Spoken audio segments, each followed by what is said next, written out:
Muy buenas noches, mis queridos amigos y amigas. Bienvenidos, ¿cierto?, al canal de YouTube La Voz de Desierto con Antonio Pizarro. Bueno, habíamos quedado, ¿cierto? Hemos dado en el canal un tema sobre la muerte que se llama el sello, el séptimo sello de la muerte. Hoy día vamos a reforzar la idea, porque en el tema anterior habíamos dicho que íbamos a explicar un poquito acerca de las palabras griega y hebrea, porque muchas veces hay una confusión. Algunas personas dicen, no, si es el alma que sobrevive después de la muerte. No, si algunos es el espíritu y al final hay confusión. Bueno, en primer lugar, el tema de hoy día está relacionado el cuerpo, el alma y el espíritu. ¿Qué realmente es el espíritu según la escritura, las palabras que se utilizaron originalmente? ¿Qué es el alma? ¿De dónde Dios tomó el cuerpo? Y vamos a qué es mejor que ver la creación del hombre. Aquí en el libro de Génesis, capítulo 2 y el versículo 7, vamos a ver cómo Dios creó, cuáles fueron los elementos que el Señor utilizó y de dónde salieron estos elementos, ¿ya? Aquí en Génesis capítulo 2 y el versículo 7 se habla acerca de la creación del hombre. Versículo 7 dice, entonces Jehová Dios formó al hombre del polvo de la tierra. ¿De dónde el Señor sacó el cuerpo del hombre? Aquí en el libro de Génesis dice que el Señor lo sacó del polvo de la tierra. Y es hasta científico creerlo, mis queridos hermanos, porque resulta de que en nuestro cuerpo se encuentran todos los elementos de la tierra. Se encuentra el agua, se encuentra el carbono, hidrógeno, todos los metales, todos los minerales de la tierra se encuentran en nuestro cuerpo. Y cuando nos llega la muerte, como dice la escritura, polvo eres y al polvo volverás. Así que el cuerpo fue sacado del polvo de la tierra. Y mira lo que dice a continuación. Y sopló en su nariz, es decir, en la nariz de Adán, dice aliento de vida. Aquí en la versión Valera aparece la palabra aliento de vida. Algunas Biblias traducen la palabra espíritu de vida. Aquí aparece la palabra espíritu, que es la palabra hebrea roas. ¿Ya? Esa es la palabra hebrea que se utilizó acá para decir aliento. Y es bien interesante. Esta misma palabra se utiliza como respiración, como viento, como tormenta, como aliento, como hálito de vida.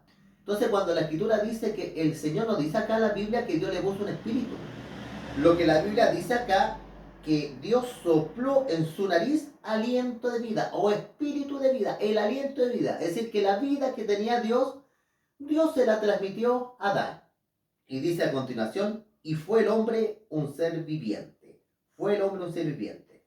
Y aquí aparece la palabra hebrea para alma, que es la palabra nefesh. La palabra nefesh significa ser viviente y en los escritos originales sale la palabra alma viviente. Es decir, que el hombre llegó a ser un alma viviente.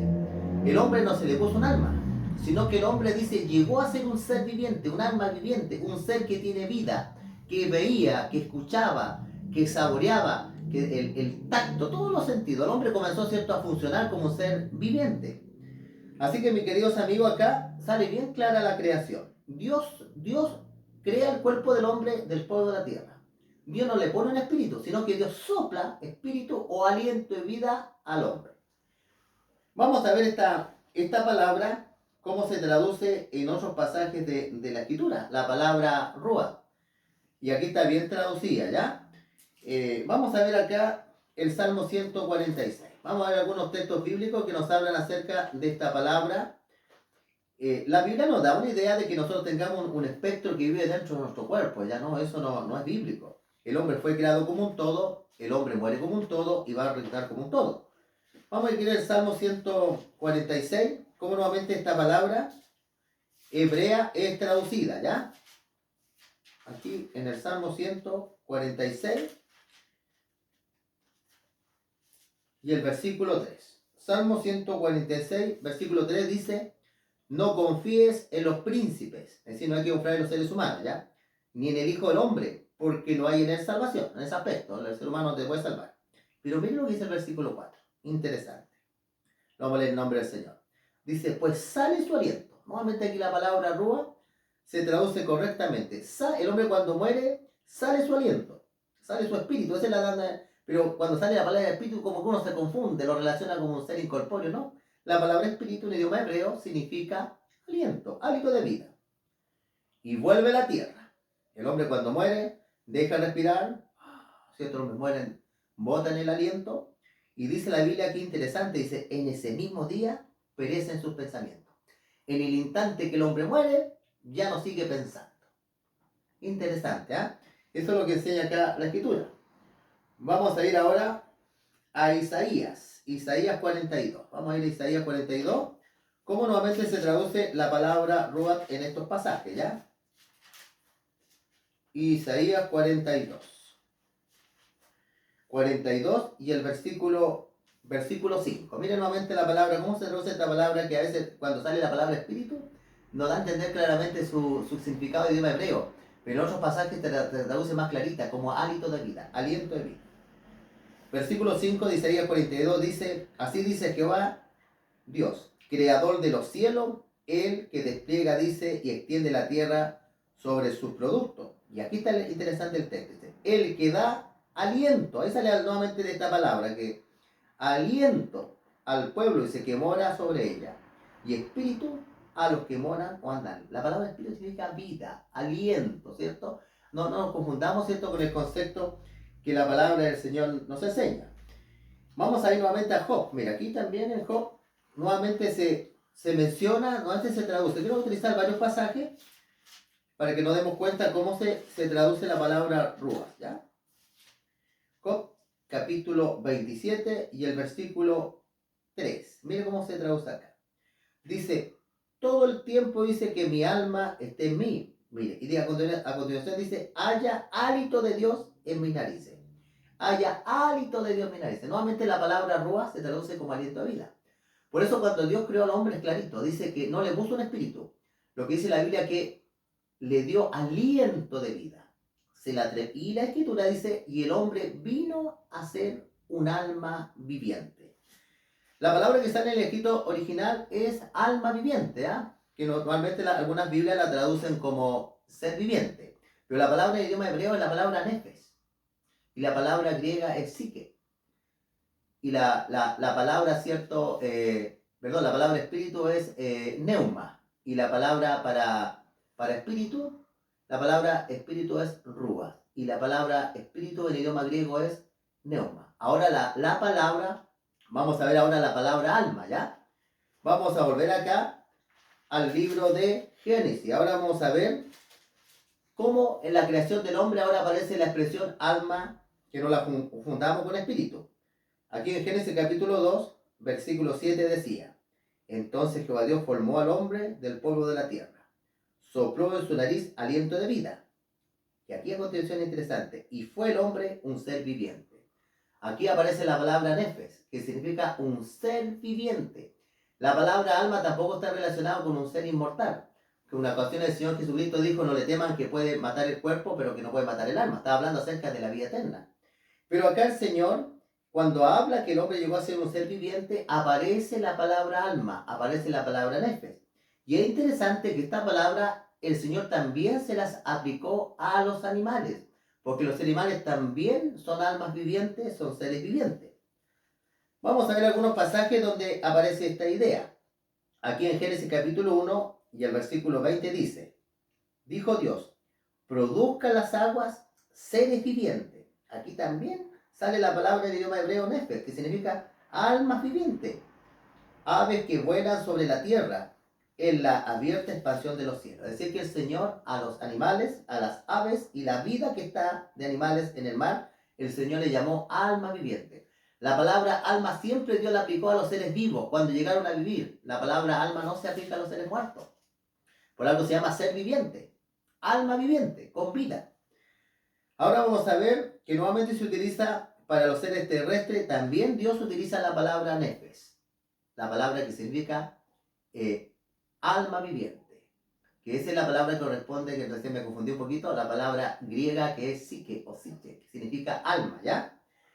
Aquí dice el versículo 24, dice, luego dijo Dios, produzca la tierra seres vivientes. Nuevamente se utiliza acá la palabra en el idioma hebreo, pues eso es lo que estamos viendo, la palabra alma viviente, eso es lo que aparece en el idioma hebreo, en el original, según su género. Es decir que, redondeando la idea, Dios utilizó la palabra alma tanto para los hombres como los animales. Todos somos seres vivientes, almas vivientes. Entonces aquí es donde aparece algo. Por eso cuando el hombre muere, el hombre ya no es un ser viviente. después de la muerte no hay nada que sobreviva al hombre. Recuerden ustedes que en el jardín del Edén, ¿qué es lo que tenía que hacer el hombre para seguir viviendo eternamente? Vamos a ir a recordar un poquito, ¿ya? Vamos a ir acá, en el libro de Génesis capítulo 2, vamos a ver que el hombre, para poder vivir como un ser total en la eternidad, el hombre necesitaba comer del árbol de la vida, ¿ya? Dice acá en el versículo, Génesis 2 y el versículo 5 dice: tomó pues Jehová Dios, dice, al hombre y lo puso en el huerto del Edén, para que lo labrase y lo guardase. Y mandó Jehová Dios al hombre, diciendo: de todo árbol del huerto podrás comer, mas del árbol de la ciencia del bien y el mal no comerás de él, porque el día que tú comas de él, ciertamente morirás.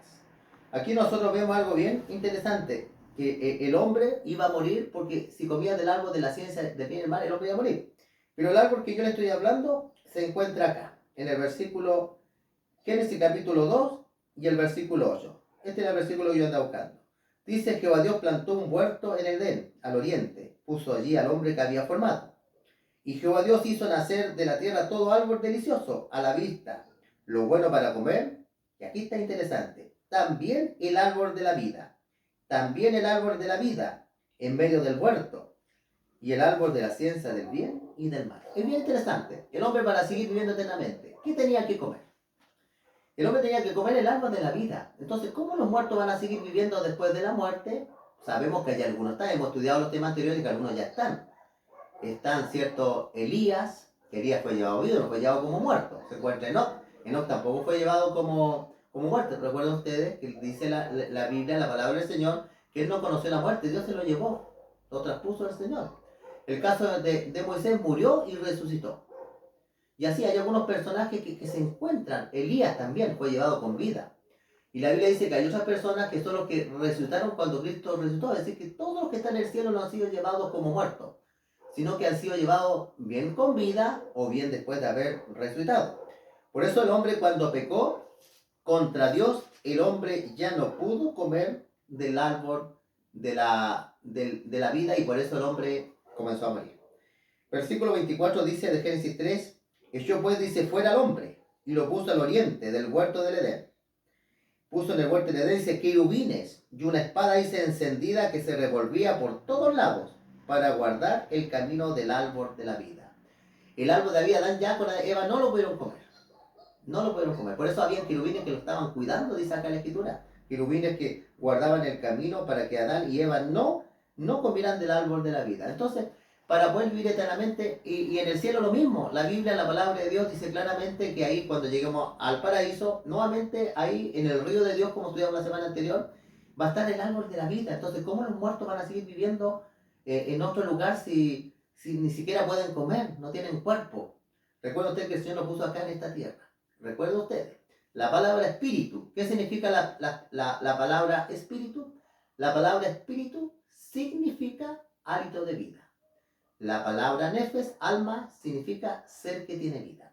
Igual que los animales, se aplica, ¿ya? Ahora también quiero compartir con ustedes una investigación que estuve haciendo. Para la palabra alma se utilizaron 3 palabras, ¿ya? Hay 3 palabras. Una yo utilicé hoy día, la palabra nefes, que aparece 752 veces en el Antiguo Testamento y está traducida como alma. Aparece la palabra de que se traduce como alma, que es la palabra nedivat, que aparece en Job 30:15. Y nechamak, como en Isaías 57:16. Esa se traduce como las almas que yo he creado. Entonces vemos nosotros aquí algo bien importante. La palabra alma está relacionada, mis queridos amigos, con los seres cuando tienen vida. Por eso la Escritura es clara. Y vamos a leer el último texto de 1 Corintios 15:45, donde se utiliza esta palabra con la creación de cuando fue creado Adán. Adán, cuando fue creado, llegó a ser un alma viviente, un ser que tenía vida. Por eso el hombre, cuando muere, el hombre deja de existir hasta la resurrección. En la resurrección nuevamente el Señor nos va a volver a la vida. Aquí en 1 Corintios capítulo 15, versículo 45 dice: así también está escrito, fue el primer hombre, Adán, alma viviente. Aquí está traducida correctamente la palabra. Alma viviente, un ser que tiene vida. Y el último Adán, un espíritu vivificante. Es decir, que Él es un espíritu. ¿En qué sentido? Que mediante el Espíritu Santo, Él nos va a dar, ¿cierto? Con el poder de Dios, la vida eterna, el Espíritu Santo, ¿cierto? El Espíritu, Cristo es el Espíritu dador. Vivificante es una palabra que es un sinónimo de resurrección. Vivificar significa volver a la vida. Mediante el Señor Jesucristo y su Espíritu Santo, nosotros vamos a volver a la vida, tanto espiritualmente como también en la resurrección de los muertos. Mis queridos amigos y amigas, ¿cierto? Aquí vamos a llegar. Bueno, mi deseo es que el tema le haya gustado. Tratamos de, ¿cierto?, de poder transmitir a ustedes, enseñarles, ¿cierto?, un poquito las palabras, ¿cierto?, que se utilizaron ahí, las que están en los escritos originales, para que nosotros podamos comprender mejor el significado, ¿cierto?, de la palabra del Señor. Y como dijo Jesucristo, ¿cierto?, para que tengamos ojos y veamos, y tengamos oídos y escuchemos, ¿cierto? ¿No? Para que así vamos a ir apreciando y vamos a ir creciendo para que no caigamos, ¿cierto?, en los vinos de Babilonia. Una de las mentiras que siempre en todas las culturas paganas ha existido que hay vida después de la muerte. Cultura egipcia, babilónica, todas las culturas. Y así se le dio pie también para comenzar a venerar a los muertos. Como los muertos no estaban muertos, comenzó la veneración y comenzó el espiritismo. Pero la Biblia de manera bien sencilla dice que cuando el hombre muere, polvo eres y al polvo volverás. Y hay vida después de la resurrección. Que el Señor los bendiga, mis queridos amigos y amigas. La otra semana estaremos subiendo otros temas, estaremos investigando, ¿cierto?, para que podamos crecer en el conocimiento exacto de Dios. Que el Señor los bendiga, es mi deseo y oración. Vamos a hacer una oración, ¿qué les parece? Padre bendito que estás en lo alto de los cielos, Señor, que esta semilla que hemos estado compartiendo con nuestros hermanos, que caiga en una tierra fértil, que podamos entender tu palabra. Aquí no estamos predicando una religión, no estamos llevando a las personas a una religión. Religiones muchas, Señor, pero la estamos llevando aquí a tu palabra. Que despertar el interés a la gente para estudiar tu palabra, escudriñarla, como dijo Jesucristo. La Biblia no hay que leerla, Jesús dijo que hay que escudriñarla, hay que investigarla, gastar los detalles, así vamos a saborear la palabra y nos vamos a enamorar de ella, Señor. Te pedimos tu Espíritu Santo, Señor, y que tú bendiga a los hermanos, los que están enfermos, Señor, los que tienen problemas, que tú seas con ellos. Yo no los conozco, pero tú los conoces a cada uno de ellos, que tú los bendiga altamente. Y vamos a seguir teniendo comunión por este canal, una comunión, ¿cierto?, con el cielo, con tu palabra. Te pedimos todo esto en el nombre de tu Hijo Cristo Jesús. Amén. Hermano, que el Señor los bendiga, suscríbete al canal, comparte este tema con otras personas y sigamos abriendo el corazón y la mente a Dios. Que el Señor te bendiga.